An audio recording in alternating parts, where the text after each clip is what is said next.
What's up, guys? My name's Robbie. I'm a drum teacher from Scotland, and today we're looking at a really cool video that I've been wanting to do for a while. Been very busy over the Christmas period, hence why no videos. So, Stewart Copeland was on Drumeo recently, and he was listening to Limp Bizkit for the first time, which is a vastly different genre than he's normally involved with. So I thought we'd take a look at that, see what he gets up to with it, and let's just jump in. Why not? So here we go. We got Stewart Copeland listening to Limp Bizkit. Now, before we get into this video does apparently contain explicit language, so there's your warning for that. Let's jump into it. All right, partner. Oh no! Keep on rolling, baby. No, don't roll it. Don't roll it. Lucky for you, I don't know shit. I don't know any songs. Hello, sports fans. It is your Uncle Stew Daddy here in this hellscape of drums and noise and anger. Off! I'm banging shit here. Welcome to Drumeo. So what's next? Next up, we're going to give you a song you haven't heard before. Okay. Where's my... So yeah, I don't think I mentioned this in the intro. Stewart Copeland is the drummer for a band called The Police. Absolutely incredible band. I listened to the interview that he did, like the full-length interview. I think that's about an hour long or something on Drumeo, where he talks about his influences and things, and it's really cool. There's a lot of sort of like I think he said like Middle Eastern Arabic influence, where the beat falls on the main pulse of a bar falls on beat 3 rather than on beat 1, which is what we're used to in sort of our Western music. So this should be really interesting. My trusty drumstick for... Also, gorgeous drum kit. I think he's... Oh. Okay, hit me with your mystery song. All right, Stuart. First of all, I have to ask, have you seen any of the episodes Tama? we've done on Drumeo where drummers play songs they haven't heard? I saw Chad. Okay, what did you think of the whole thing? Well, how can you not love Chad? Agreed. What the f was that? That was a fantastic video. He's much better drummer than Will Ferrell. And I've wanted to do this episode with you for a long time, and I think we've got some good options picked. Okay. So the rules are, we're going to give you a drumless song, and you can come up with any drum part you want. There's no rules. You can listen to the song a few times. You can make a chart. You can just jam and see what happens. Chart? Ha! That's what I thought you'd say. At the end of the video, we'll play you the original version with the drums, and you can see how close you got or how creative you got. And I probably won't be that concerned either way. I love it. All right, so we've got a bunch of options prepped. If you know it, just give me the thumbs up, and we'll jump to the next one. Yeah. You ready? All right, here is our first choice. Lucky for you, I don't know shit. I don't know any songs. So many of you watching this series on YouTube don't... So, yeah, this is going to be interesting. He's kind of playing... He plays quite a lot in what we call traditional grip, which is... let me grab my handy-dandy demonstration stick here. Which is normally we hold a stick like this, which is matchstick grip. Stewart Copeland holds it like this in his snare hand quite a lot of the time. He does sort of switch between the two. So this is traditional grip. It's very common in a lot of circles, such as jazz. So different way of holding the stick, different, very different sort of, what is the word I am looking for here? A very different discipline to playing matchstick grip. Look up people like Buddy Rich and things for this. So let's go through, skip past the Drumeo free trial. Keep on rolling, baby. No, don't roll it. Don't roll it.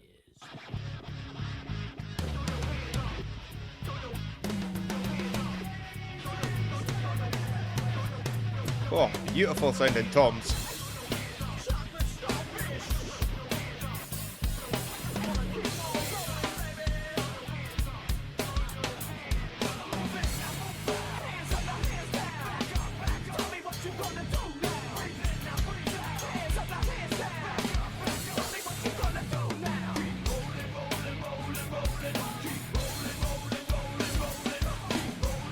Oh,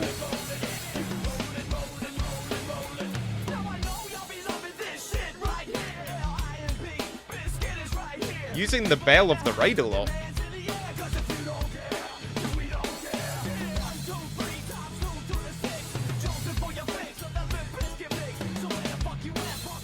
Oh, I love that.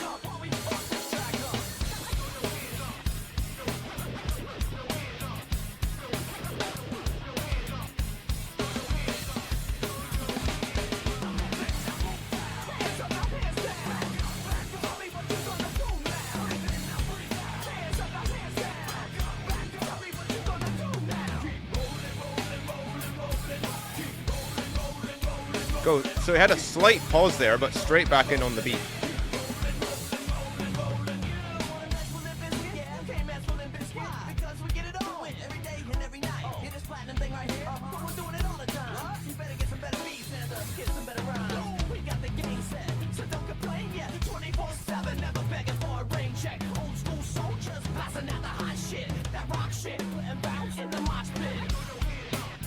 Nice flam work on the toms, actually. I really like that. That was cute.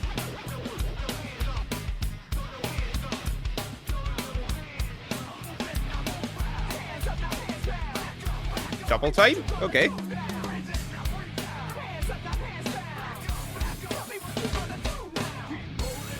Oh, getting the stick spins in as well, my dude.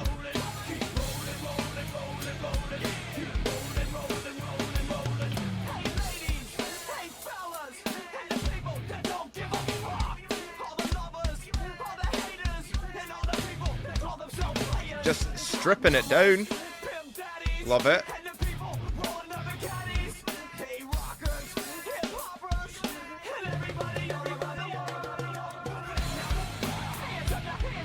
On the rocket toms. I would be playing the octobands more, but I can't remember where they are, and my aim is not so good.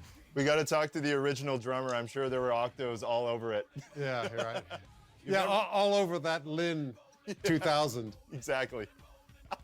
It's a fun song to play. Hey, do you know it? But, no. Beautiful. Who was that, by the way? That's Limp Bizkit. Oh, really? Okay, so really, really interesting, actually. Seeing the difference between that sort of nu metal style and the Police's drumming style. He does some really, really cool stuff. Lots of flam work on the toms, which I really, really like. It's something I've been getting super into recently, is playing flams around the toms because it just creates such a big sound. His toms are tuned immaculately. If we look at his kit above here, we're seeing one moon gel per tom apart from the floor tom. So minimal muffling on these toms, just letting them ring out, letting them resonate. Very, very small amount of muffling on the snare as well.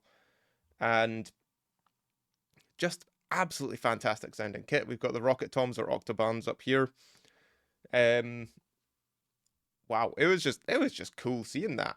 Obviously, we're gonna watch how Stewart writes drum parts after this, but let's take a look at the playing.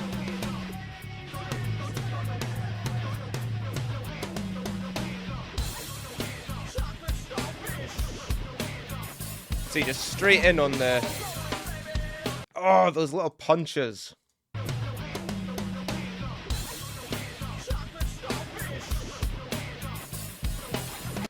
Also, I absolutely adore this little technique that he's doing here. Is what you do is to get extra hits on the hi-hat on the one and you actually, even though you're playing with your right hand over your left, you bring your left hand up to get a sneaky little hit on the and.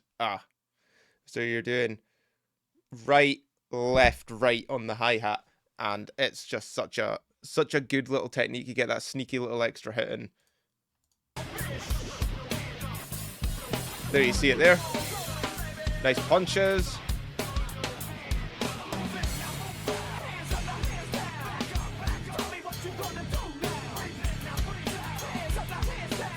And once again, I mentioned this while he was playing, he's just using the bell on that ride cymbal, and it's a very nice sounding bell. I don't know what kind of cymbal that is. I'll need to see, can we get a view on that? I don't know. Is it a Paiste? I mean, I'm assuming it's a Paiste because I think the rest of his cymbals are all Paiste, so that must be some kind of maybe Paiste signature kind of symbol. I'll look it up afterwards and we'll find out.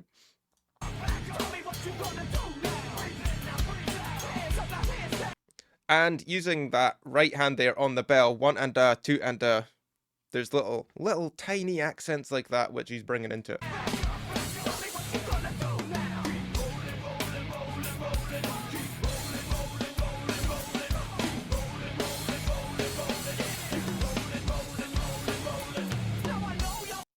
Just really nice stick work, and using that like he's just adding in these little accents, these little punches, these little rhythmical tweaks here and there that are just immaculate. They're so good and very creative as well. I would say I think it would be really easy just to sit and play, you know, how the drummer for Limp Bizkit does, where he plays a very straight feeling drum beat for the entire song, but he's taking that straight feeling drum beat and twisting it and making it sound really, really good.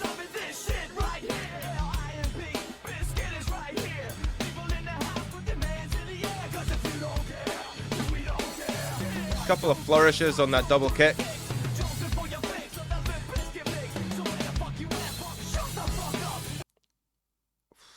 It's so good.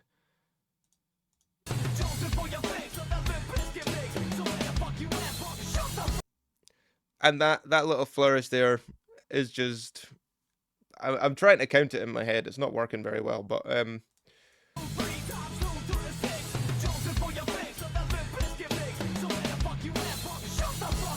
yeah, so it's a 1 and 2, 3 on the snare. So he's bringing that punch in. I think it's like a beat early. So it really gives you that sort of sense of being pulled forward. It's about subverting that expectation. And of course, 3 and 4 and to finish off that bar. Fantastic.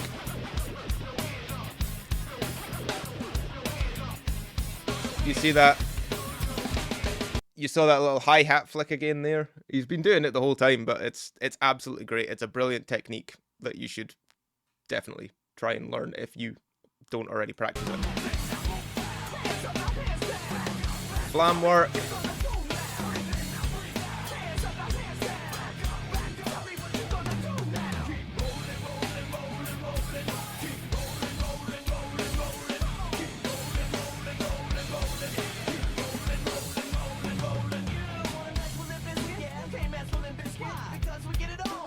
Dynamics. He brought it right down there into that verse again. So he's starting to get the feel of the music, where it's going, how it ebbs and flows.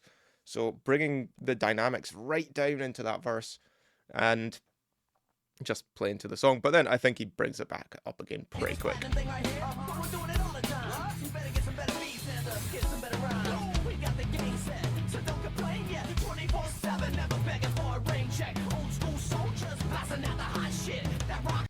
Really, really nice tom work there, counting at 1 E and a 2 E and a 3 E and a 4 E and a, but it's not on every single note, and that's what gives it that really, really nice feel to it, where you've got those minuscule little pauses in there.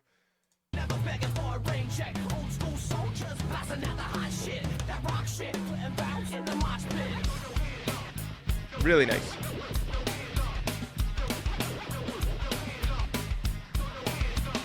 And this is where he feels the double time.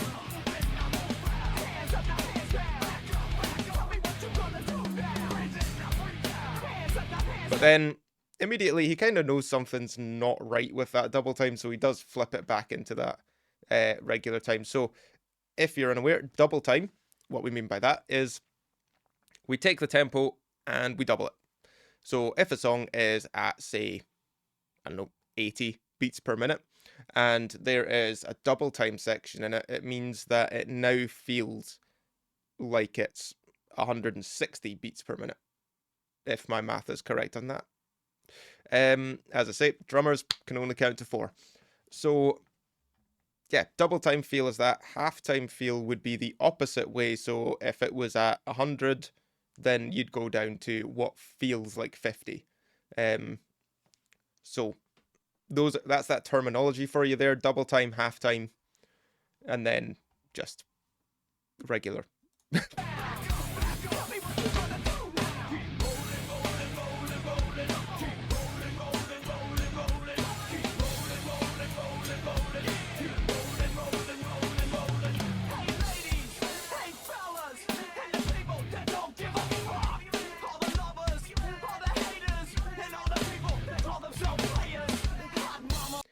So he does a lot of work with the snare drum, actually, which I find really, really cool.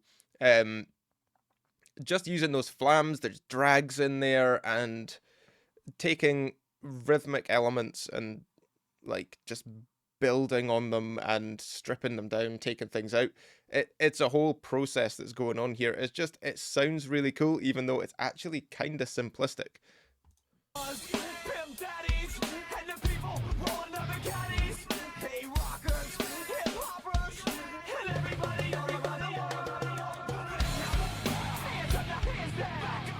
So we saw again, he did some little flourishes on the hi-hat there, but this time it was really, really quick. So it was actually doubles that he was using on the hi-hat there.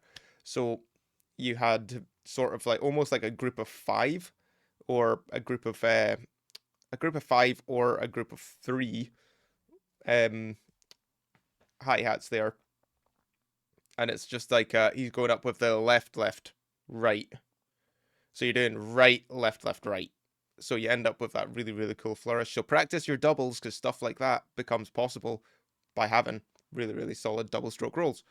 They're useful all around the kit. Practice them. Practice your double stroke roll.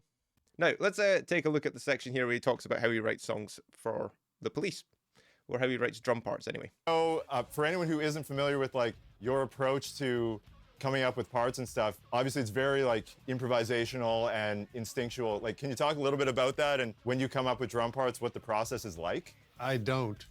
I just make this shit up. You know, I kind of look for an alternative. I mean, the track needs. Okay, I can provide that, but I'm an asshole, so I'm probably gonna not provide that. I'm gonna do something else. And that's why everyone loves Stewart Copeland. Except for the band. I mean, that is really interesting. So just to say that, the song might call for a straightforward rock beat, but he's going to take it, he's going to change it, and he's going to play something different. Amazing. I love that. That's musicianship at its finest.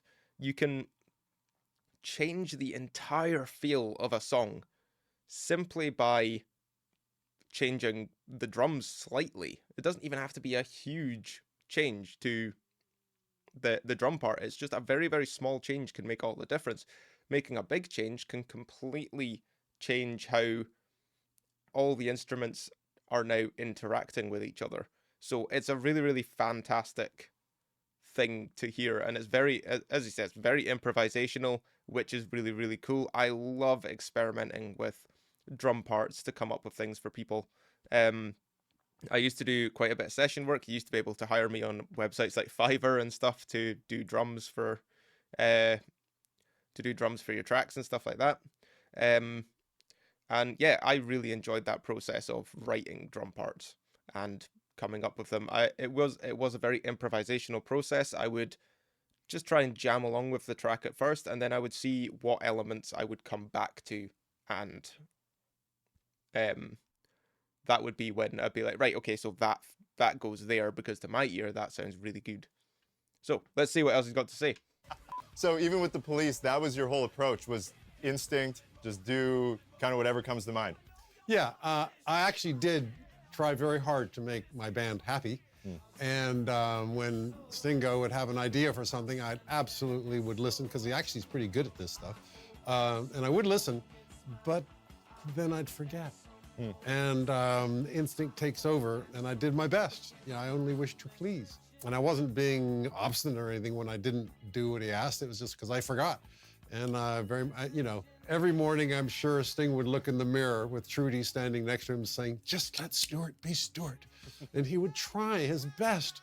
But then pretty soon I'd start playing all kinds of bullshit over his great song. And every morning I would look in the mirror with Fiona at my side saying, just give him what he wants. Just today, I'm gonna make Sting happy. Didn't last.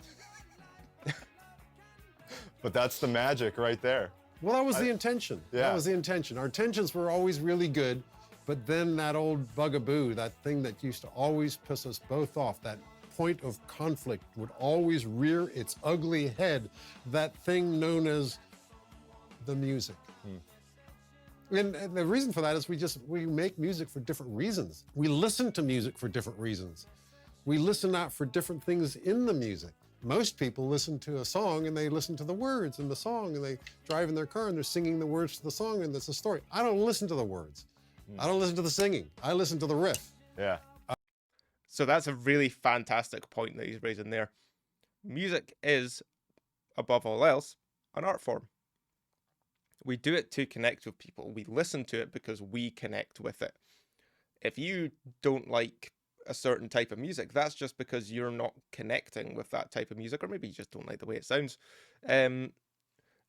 So there can be a lot of conflict in bands and working with other people, because yeah, someone might say, like, you know, I would maybe join someone's band and they'd say, well, this is how we've done it for the entire time that we have been a band, and it needs to be done exactly the same every time. Whereas I'm coming into this band, obviously not trying to change anything, change everything, but, you know, I like to add me to the music and me to the performance, because I am not the same as every other drummer out there.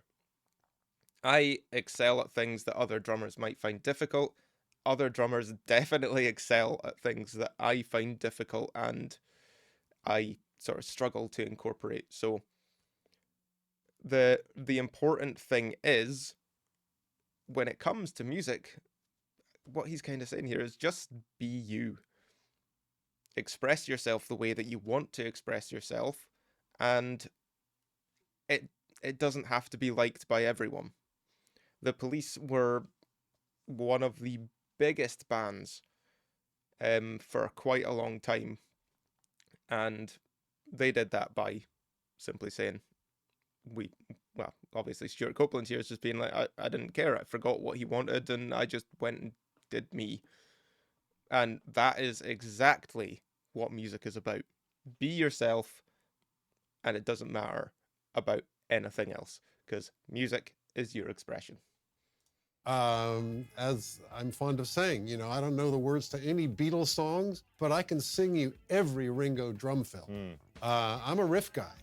And for me, the song is in service of the riff. In fact, the whole song and riff are in service of the band, which is bass backwards. I understand that. I appreciate that. I'm wrong on that subject. The world would disagree with me on that subject, that would probably hold this notion that I do not hold the notion that the band is in service of the song. Fuck off! I'm banging shit here. Sing your goddamn song, but I'm banging shit here. So right now, we're gonna play you the original version of this song with the drums in. Okay. So you can hear John Otto on this track. Let's see what he reckons about it, because it's a very different take, very different style. Go, John! I love this song though, so good. Yeah.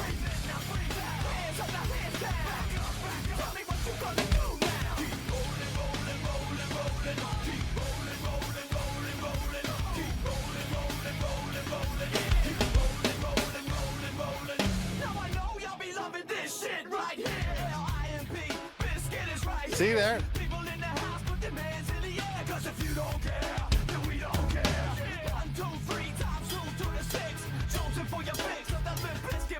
See, that's the overdub that Andy would have stopped me from playing. But you did it anyways. Because he's not here.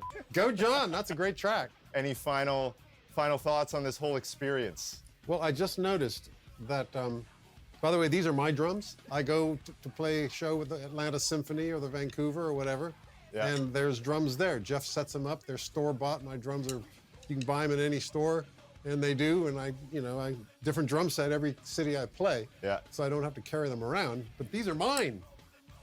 Luxury. I never play these unless I'm doing a show in LA. I never play these drums. How does it feel to play your own drums? I like them. I got another set back home, my studio drums, which never leave the studio. It's like the drum set at Motown. If you want a different drum sound, get a different studio. Those drums stay there. Jeff, we should be bringing these drums around. I'm kidding. I wouldn't do that. At our age, no way. Well, that's going to wrap up. So, that was absolutely brilliant. Let me just get back to the big screen.